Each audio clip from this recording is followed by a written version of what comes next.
nidaamka iyo qorshaha lagu qaybinayo deeqdaasi waxbarasho. Geesta kale waxa markii u horeysay soo shacbaxday kala aragti duwanaanshaha u dhaxeeya wasaaradda waxbarashada iyo macallimiinta iyo maamulayaasha wax ka dhiga dugsiyada ay maamusho wasaaradda waxbarashadu. Waana markii u horeysay ee wasaaraddu ay dacweysay 9 kamid ah macallimiinta dugsiyada qudhac dheer sheegtayna inay soo taagayso maxkamad. waxaan maanta la socodsiinayna leenahay madaxweynaha jamhuuriyadda Soomaaliland madaxweyne adiga oo gudoomiyaygu muddada dheeraayay maxay ururkii dhaqaaq SNMta ahaa ayaa maanta mujaahidiinta nimankii dugsiyadii loogu magac daray hoostaada lagu dulmiyaya oo wixii ay heleen la doonayaa in niman kale oo qabiil iyo waxaan la garanayn lagu keenay lagu bedelo taasina mid dhacaysa ma aho iyo mid aanu yeelayna toona guud ahaanna labadayada dugsiye qulaadan iyo dicib quraan wax Allah wax nagaga jira liiskan aanay jirin liiskan oo la garay aan ahayn ardaydii u sareysay iyo hab lagu xulay aanan garanayn in cabashadeeda dhowr jeer oo hore aanu meelo badan gaarsiinay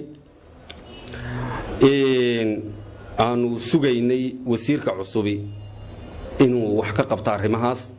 safiirka Soomaaliland u fadhiya dalka Itoobiya Ambassador Maxamuud Aadan Jaamac Galal oo warmay warbaahinta qaranka ayaa ka hadlay warar lagu baahiyay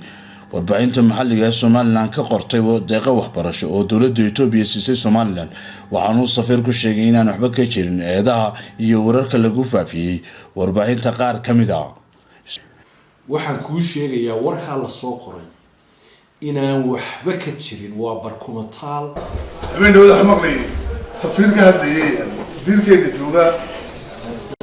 Itoobiya jooga hadlayo cadaalad baan u qaybinay xaybaan u qaybinay dugsiyada hadlaya qabyaalada ku hadlaya waa soo wasiir waxbarashada waa imtixaanadii qaaday isagoo u yahay sameeyay qorsay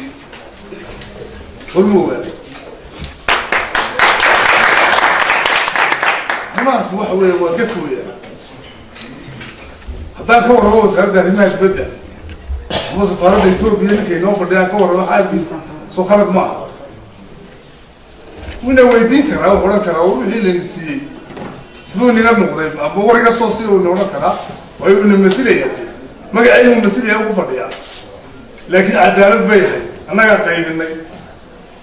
kuwa kala hadlaya qabyaalada ku hadlaya warmu isagu imtixaan ka qaaday dadkan warmu natiijada soo saaray warmu isagu